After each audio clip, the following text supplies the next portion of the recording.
నమస్తే మిత్రులారా, నేను విజోకా విజయ్ కుమార్ అడ్వకేట్ కాకినాడ. అలాగే మన సోదరులు అడుగుతున్నారు మీరు ఎక్కడెక్కడ చేస్తారని. మాకు హైదరాబాద్లో అటెండెన్స్ ఆఫీస్ ఉంది. హైదరాబాద్ హైకోర్టు కేసులు చేస్తాం. అలాగే అమరావతిలో కూడా హైకోర్టు కేసులు చేస్తాం. అలాగే చెన్నైలో కూడా మాకు అటాచ్డ్ ఆఫీస్ ఉంది. చెన్నై కేసులు కూడా చేస్తాం. అలాగే మేము ఎక్కడ బయట కేసులు ఎక్కడో సరే టేకప్ చేస్తాం. అటాచ్డ్ ఆఫీస్లో కేసులు చేస్తాం, ఇబ్బంది లేదు. అలాగే మన సోదరుడు ఒకడు అడిగారు, ప్రామిసరీ నోటు గురించి వివరంగా అడిగారు.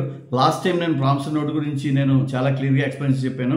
ఇప్పుడు ఎలాగంటే ప్రామిసరీ నోటు ఎలా ఉంటుందంటే మనకి ఈ విధంగా ఉంటుంది. ప్రామిసరీ నోటు, ఈ ప్రామిసరీ నోటు పూర్తి చేసిన తర్వాత కోర్టులో వేసినట్టు డబ్బు వస్తుందా అని అడిగారు.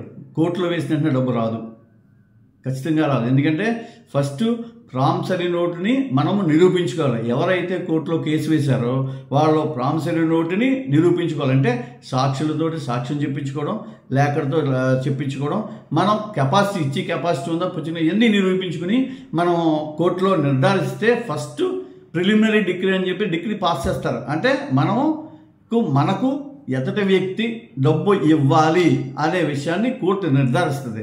నిర్ధారించిన తర్వాత మనము ఏం చేయాలంటే ఈ ప్రామిసరీ నోటు మీద మనం మళ్ళీ ఒక అటాచ్మెంట్ డిగ్రీ, అంటే ముందుగా మనం ప్రామిసరీ నోటు వేసుకున్నప్పుడే అటాచ్మెంట్ వేసుకున్నాం అనుకోండి, అలా చేస్తే మనకి ఖచ్చితంగా డబ్బు వసూలే మార్గం ఉంటుంది. అలా కాకుండా ఒకవేళ అప్పుడు ఇవ్వలేకపోతే, అప్పుడు ఆ టైంకి మనం ఆస్తులు వివరాలు తెలియకపోతే మనం ఏం చేయాలంటే డిగ్రీ అయిన తర్వాత మనకి ఏం చేస్తుందంటే కోర్టు అసలు వడ్డీ రేపు డిగ్రీ వేసే టైం కూడా వడ్డీ ఏ విధంగా రాబట్టుకున్న విధంగానే జడ్జిగా తీర్పిస్తారు. ఆ తీర్పు ప్రకారం మనం వాడు ఎంప్లాయ్ అయితే మనం అతని శాలరీ మీద అటాచ్మెంట్ చేసుకోవచ్చు. లేదనుకోండి ఆయన ఆస్తులు ఉన్నాయనుకోండి, ఆస్తుల్ని మనకి ముందుగా ఆయన అటాచ్మెంట్ని ప్రకారం మనం ఆ అటాచ్మెంట్ చేసిన ప్రాపర్టీని సేల్కి అడగొచ్చు. లేదంటే అలాగే అరెస్ట్ కూడా చేయించవచ్చు.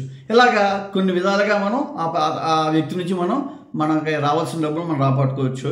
అలాగే నేను దీని గురించి ఇంకా వివరంగా మీకు చెప్పాలంటే నేను పార్ట్ 2 వీడియో చేస్తున్నాను. పార్ట్ 2 కూడా నేను వెంటనే రిలీజ్ చేస్తాను. పార్ట్ 2లో చూడండి. అలాగే నా ఛానల్ని లైక్ చేసుకోవడం కూడా మర్చిపోద్దని, లైక్ సబ్స్క్రైబ్ కూడా చేయండి.